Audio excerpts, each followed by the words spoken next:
বিসমিল্লাহির রহমানির রহিম। আমি আজকে চলে আসলাম এমন একটি স্থানে, সেই স্থানের নামটা আমি উল্লেখ করে নিচ্ছি। বাংলাদেশ ময়মনসিংহ মুক্তাগাছা থানার অধীনে ২ নং বড়গ্রাম ইউনিয়নের ৭ নং ওয়ার্ডে রঘুনাথপুর রোয়ারচর পুরাতন বাজারে আসছি। আসলেই আমরা সবসময় ভালো কাজ করার জন্য চিন্তা ভাবনা করি, দলের জন্য, সমাজের জন্য, প্রত্যেকটি বিষয়ে ভালো কাজ করার নিয়ত রাখি এবং করি। যাই হোক, আজকে আমি সাক্ষাৎকার নিব রঘুনাথপুর চরপাড়া পুরাতন বাজারের একজন ব্যবসায়ী। উনি হচ্ছে আমার সম্পর্কে মামার কাছে আসলে দলের বিষয়ে কিছু জানতে যাচ্ছি। আমি চলে যাব তার কাছে। চলেন আমরা তার কাছে চলে যাই এবং সাক্ষাৎকার নেই। উনি কি মতামত দেয় সেটা আমরা একটু জেনে নেই ইনশাল্লাহ। তো মামু, আমি চলে আসছি আপনার কাছে। তো আপনি একটু জুড়ে বলবেন, এজন্য যাতে সুন্দর করে কথাটা স্পষ্ট হয়। যাই হোক মামু, এই বাংলাদেশে যে আমরা আসলে যারা রাজনীতি করে থাকি বিএনপির পক্ষ হয়ে, আসলে এই বিএনপিকে কীভাবে আসলে এই কাজটা করলে সুন্দর করে দলটা গুছানো হবে সেই বিষয়ে একটু মতামত আপনার কাছে জানতে চাচ্ছি। মামু একটু প্লিজ কাইন্ডলি একটু কথা বলি। বিসমিল্লাহির রহমানির রহিম। বাংলাদেশ জিন্দাবাদ, জাতীয়তাবাদী দল বিএনপি জিন্দাবাদ। আমি মোহাম্মদ জিয়াউর রহমান, মুক্তাগাছা থানা বিএনপি সমর্থিত ব্যক্তি। আমাদের দেশনায়ক তারেক রহমান সাহেবকে বলছি যে আমাদের বিএনপি রাজনীতিতে অনেক ভুল আছে। যেমন সারা বাংলাদেশে বিভাগীয়, জেলা, উপজেলা, প্রত্যেকটা ইউনিয়ন পর্যায়ে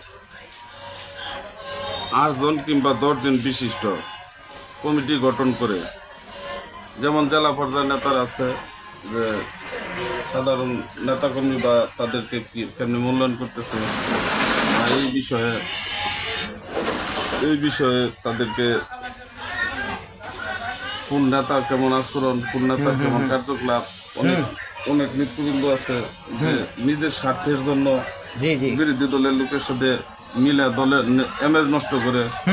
সেই ব্যাপারে প্রত্যেক থানা, উপজেলা, জেলা পর্যায়ে যদি 8-10 জন করে কমিটি গঠন করে সেই সকল বিএনপি নেতাকর্মীদের বিরুদ্ধে যদি তদন্ত করে যে যাদেরকে নিয়ে দল বলবে এবং কি রাজনীতি দিবে, তা কার মধ্যে তাদের নেতাদের মধ্যে কার মধ্যে কতটুকু স্বচ্ছতা আছে, এই ব্যাপারে যদি কমিটি গঠন করে তাদেরকে দলে নিয়োগ দেয়া, দেশ নায়ক তারেক রহমান যদি দেশকে পরিচালিত করে, তাহলে আমি মনে করি যে বিএনপির ভাবমূর্তি অনেক ভালো হবে এবং কি সুন্দর হবে। দেশের জনগণেরও ভালো হবে, দেশের জনগণ দেশে কিছু পাবে, তাতে বিএনপির ভাবমূর্তি অনেক ভালো হবে।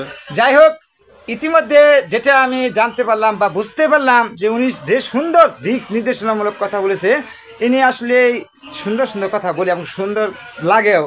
আর সমাজে ওনার কিন্তু অনেক অবদান রয়েছে। এই ব্যবসার পাশাপাশি কিন্তু উনি রাজনীতিতে মোটামুটি উত্তরভাবে জড়িত, এবং কি সমাজে যারা নিষ্কৃত বলতে গেলে নিপীড়িত মানুষ এবং অবহেলা বঞ্চিত মানুষ, তাদেরকে সবসময় উনি কিন্তু ভালোবেসে থাকেন এবং বিভিন্ন সময় তাদের পাশে দাঁড়ান।